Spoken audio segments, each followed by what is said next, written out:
दोस्तों, क्या आपको अपना हाथ उठाना, उसके लिए आपको किसी का सहारा लेना पड़ रहा है या अपना दूसरे हाथ का सहारा लेना पड़ रहा है तभी आप अपना हाथ उठा पा रहे हैं? अपने आप से खुद से हाथ नहीं उठा पा रहे हैं तो, और आपके कंधे में भी दर्द है तो ये रोटेटर कफ टियर हो सकता है। तो रोटेटर कफ टियर होता क्या है?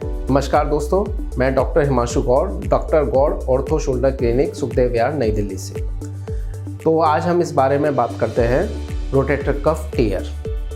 तो रोटेटर कफ होता क्या है, सबसे पहले हम इसके बारे में बात करते हैं। तो रोटेटर कफ जो है हमारे कंधे के चारों तरफ जो है एक डोरियाँ होती हैं, रोटेटर कफ जिसे हम बोलते हैं। तो ये जो है इसे कफ क्यों बोलते हैं? तो जैसे ये शर्ट आप देख रहे हैं, ये शर्ट का ये कफ है, ये चारों तरफ से कफ है। तो ऐसे ही हमारे यहाँ पे कंधे को चारों तरफ से ये घेरे रहती है, तो इसलिए हम इसको कफ बोलते हैं। और रोटेटर क्यों कहते हैं? क्योंकि ये डोरियाँ जो है कंधे को रोटेट करती हैं। आप मेरा हाथ देख सकते हैं, तो ये शोल्डर को रोटेट करती हैं, इसलिए हम इसको रोटेटर कफ बोलते हैं। तो इसका काम क्या होता है? इसका काम जो है रोटेटर कफ का, एक तो शोल्डर को रोटेट करना हो गया, देखें जैसे हाथ रोटेट हो रहा है, कंधे को ऊपर करना, कंधे को इससे करना, पीछे करना, जितने भी मूवमेंट्स होते हैं हमारे कंधे में वो रोटेटर कफ की मदद से ही होते हैं। तो कई बार जो है रोटेटर कफ का टियर हो सकता है। टियर का मतलब क्या है? जो रोटेटर कफ है हमारे वो टूट सकते हैं। तो वो कैसे पता चलता है हमको रोटेटर कफ हमारे टूट गए? इसके लिए एक्सरे से नहीं पता चलता है, इसके लिए हम लोग MRI कराते हैं। तो MRI से हमें ये पता चलता है कि हमारा रोटेटर कफ कौन सा टूटा हुआ है। हमारे कंधे में दोस्तों 4 रोटेटर कफ होते हैं, ठीक है। उनके नाम है supraspinatus, subscapularis, teres minor, infraspinatus. तो ये 4 रोटेटर कफ होते हैं हमारे। तो इसमें हम ये देखते हैं कि कौन सा रोटेटर कफ टूटा है, कि 1 टूटा है, 2 टूटे हैं, 3 टूटे हैं, कि चारों टूट गए। तो इसके अलावा क्या वो पार्शियल टियर है कि टोटल टियर है? पार्शियल का मतलब थोड़ा सा टूटा है, और कंप्लीट टियर का मतलब क्या होता है? पूरा टूट गया, ठीक। MRI से हमें ये जानकारी मिल जाती है। तो रोटेटर कफ टियर हमें होता क्यों है?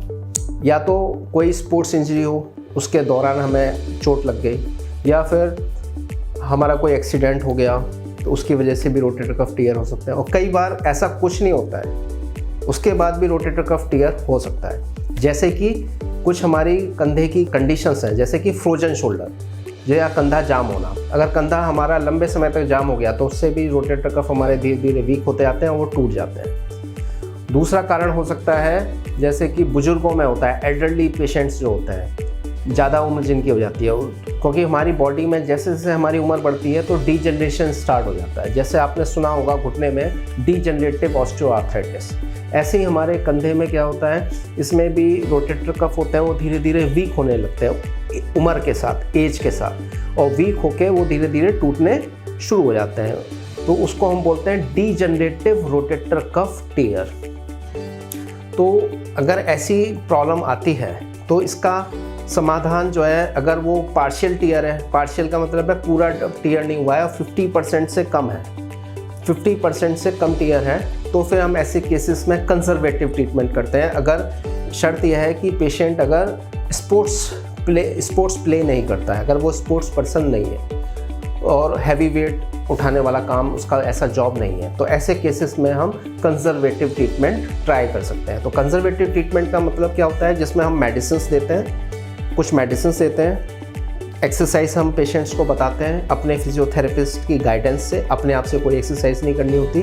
तो एक्सरसाइज में हम क्या करते हैं, जो रोटेटर कफ के चारों तरफ जो मांसपेशियां हैं हम उनको स्ट्रेंथन करते हैं ताकि रोटेटर कफ पे प्रेशर ना पड़े।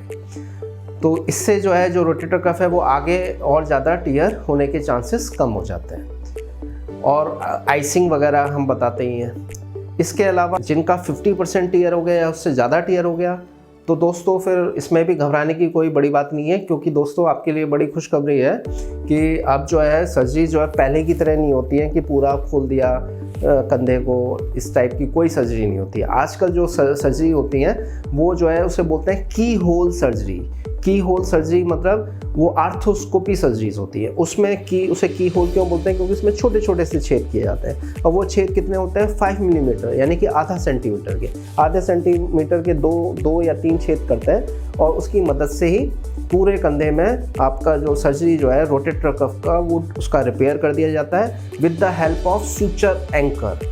सूचर एंकर होते हैं, उसकी मदद से हम आर्थ्रोस्कोपी दूरबीन से, यानी कि पूरे रोटेटर कफ को जो भी टियर हुआ है उसको हम रिपेयर कर सकते हैं इजीली। और इसमें 1-2 दिन बाद ही आप अपने घर जा सकते हैं, और इसके रिजल्ट्स बहुत एक्सीलेंट हैं। तो ये बहुत एडवांसमेंट है आजकल। और इसके बाद से फिर आपका जो कंधे का जो भी दर्द था रोटेटर कफ की वजह से, या आप अपना कंधा उठा नहीं पाते थे, तो वो सारी समस्या आपकी उसका परमानेंट समाधान हो जाता है। तो दोस्तों, आज के लिए बस इतना ही। अगर आपको कोई भी जानकारी चाहिए, या आपको भी अगर रोटेटर कफ की परेशानी है, तो आप हमको इस नंबर पे, हमारा नंबर है व्हाट्सअप नंबर, इस नंबर पे अपने MRI की फिल्म्स आप हमको सेंड कर सकते हैं। तो उसमें जो भी हमारी तरफ से कोई सलाह होगी, तो हम वो सलाह आपको अवश्य देंगे। धन्यवाद।